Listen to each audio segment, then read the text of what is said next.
अघोरी बनाम कापालिक एक रहस्यमयी कथा चैनल को सब्सक्राइब करना ना भूलें। कहा जाता है जहां धर्म अपनी सीमाएं छोड़ देता है वहां तंत्र की शुरुआत होती है और तंत्र के उसी रहस्यमयी संसार में जन्म लिया दो सबसे खतरनाक साधनों ने। एक थे अघोरी और दूसरे कापालिक, दोनों शिव के उपासक, दोनों श्मशानवासी, दोनों मृत्यु से खेलने वाले, लेकिन दोनों का रास्ता एक दूसरे से बिल्कुल अलग। अघोरी वो होते हैं जो मानते हैं कि इस संसार में कुछ भी अपवित्र नहीं है। वे मरे हुए शरीर के पास बैठकर साधना करते हैं, मानव खोपड़ी से भोजन करते हैं, श्मशान को ही मंदिर मानते हैं। उनका एक ही उद्देश्य होता है, मुक्ति। न कोई डर, न कोई मोह, न कोई द्वेष। वही कापालिक, उनका रास्ता शक्ति से होकर जाता है। ये वो तांत्रिक होते थे जो बलि, रक्त और गुप्त अनुष्ठानों के माध्यम से सिद्धियां प्राप्त करने का प्रयास करते थे। उनकी साधना भय पैदा करने वाली थी। वो मानव खोपड़ी को गले में पहनते थे, उसमें मदिरा भरते थे और कहते थे कि भय से ही भगवान प्रकट होते हैं। अघोरी कहते हैं तू जितना स्वीकार करेगा उतना मुक्त होगा। कापालिक कहते थे तू जितना वश में करेगा उतना शक्तिशाली बनेगा। दोनों के बीच टकराव केवल दर्शन का नहीं था बल्कि साधना का भी था।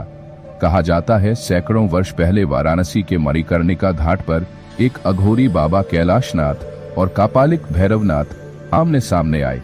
अमावस्या की रात थी, चिताएं जल रही थीं, राख उड़ रही थी और श्मशान में अजीब सी कंपन थी। भैरवनाथ ने अपनी शक्ति दिखाने के लिए एक तंत्र साधना की। एक अधजले शव से भूत जैसी आत्मा को उठाकर खड़ा कर दिया। लोग डर से कांपने लगे। उसने कहा देखो मेरी सिद्धि, ये आत्मा मेरी है। पर अघोरी बाबा शांत थे। उन्होंने आंखें बंद की और बस एक मंत्र बोला, ओम नमः काल भैरवाय मृत संजीवनी स्वाहा। वो आत्मा अचानक शांत हो गई और जो शव था उसमें जीवन की हलचल दिखाई दी। कहा जाता है वो मृत व्यक्ति फिर से जी उठा। भैरवनाथ स्तब्ध था। वो वहीं बैठ गया और उसने कहा जिसके पास मोह है वो शक्ति का दास है, पर जिसके पास समर्पण है वो स्वयं शिव है।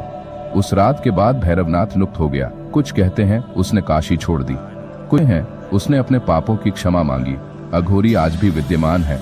वे हिमालय में, गंगा किनारे, श्मशानों में आज भी शिव की उस जटिल साधना को जीते हैं। पर कापालिक अब इतिहास की गहराइयों में खो चुके हैं, या शायद वो आज भी कहीं अंधेरे में किसी नई सिद्धि के इंतजार में हों। कहना मुश्किल है क्योंकि तंत्र धर्म की तरह सीधा नहीं होता। वो एक अनदेखी सुरंग है जहां हर कदम पर भटकाव भी है और दिव्यता भी। तो अब सवाल ये है, क्या आप अघोरी की तरह खुद को जानना चाहेंगे या कापालिक की तरह दुनिया को जीतना? फैसला आपका है।